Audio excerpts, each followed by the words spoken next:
The iOS 26 update will start rolling out from tomorrow at 10 a.m. Pacific time. And in this video, I'll tell you how to prepare your iPhone ahead of this massive update. First, make sure you have backed up all your data, either on your computer or on iCloud. Just in case anything goes wrong, you can immediately roll back your data from that backup. The first method to do a backup is by using your computer. Plug in your iPhone to a PC and choose Backup locally. This method is free and requires no payment at all. The second method involves iCloud. If you have an iCloud subscription, then simply back up your iPhone to iCloud. A big issue people face while upgrading to a newer iOS version is the storage problem. New iOS updates always require a massive amount of storage to be free for a seamless installation.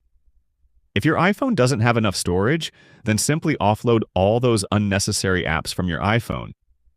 You can do that by going into Settings, then General, and tapping on iPhone Storage. Now just offload all the unnecessary apps from this list. For example, I'm offloading this game right here. In the end, make sure you update your phone in a cool environment, and before updating, make sure the charging is above 70%. Don't charge your phone while it's being updated. The update is going to be huge, around 10 gigabytes for all iPhone models. Also, check out if your iPhone is supported by iOS 26 or not.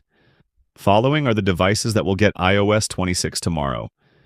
Once again, initially the load on servers will be a lot, so don't panic if you're not able to download iOS 26 tomorrow at 10 a.m. Pacific time. Since millions of people will be downloading this update simultaneously, the servers can get a bit down.